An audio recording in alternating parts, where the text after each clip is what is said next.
We've never had more platforms, it seems, Sharon, to network with people, to connect with people, either um, closely or loosely. LinkedIn and tons of social media still and a growing number. And yet that remains for many of us an obstacle. Mhm. What do you wish executives understood better about how to accomplish what we call networking, for lack of a better word? Right. So I would say I get probably 100 in-mails a day, most of which, I just don't have time. They wanna most of them are they wanna sell me something, but every now and then, it will be someone who will send a note and say, "I'm considering a job search."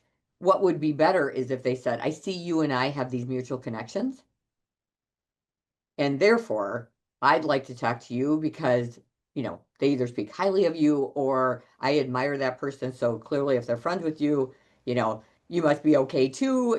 So it's networking isn't just sending a note on LinkedIn and assuming that people who are really busy are going to answer because the reality is most of us are so busy. I do all of my LinkedIn stuff right before I go to bed. I do it early morning. I'm a 4 a.m. riser, so I do it early I'm morning. sorry, 4 a.m. Yeah, I get up at 4. I know, but I'm in bed by 9. So, I mean, let's be real. I'm not up real late. But there's a window of time, and sometimes that's not overly helpful because, it can be several days before I'd even get back to someone if I get back to them at all because I have so many.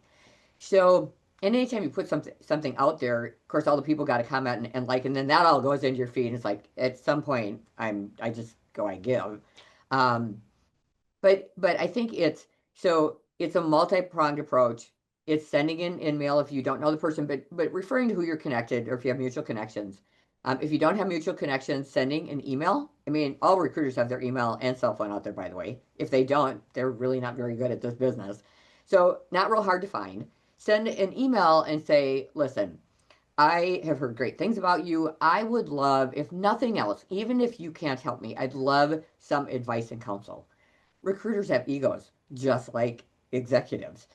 We like it when somebody asks us for our opinion. So, I mean, we're going to, even if it's just an email back, and I usually tell people don't send me a note and not send me your resume if you're thinking about a job search, because then I have to send you a note back and say, please send me your resume. And then, I get the resume. And so it's this whole like multi pronged dance. Make it easy so I can look at it and say, okay, you're not in my space. I may recommend a recruiter that is, or I'd love to set up a call with one of my recruiters because I usually have other people that are much more available to start. Doesn't mean they won't get to me. It just means that they'll get all the semantics and then I get to have a real conversation. Once I know all that, I can have a meaty conversation about I see you've done this, this, this, and this. Brooke said this, this, this, and this, and then we have an amazing conversation. And that's so much better than, hi, you don't know me, but here I am, and you should talk to me. Right, Yeah. right.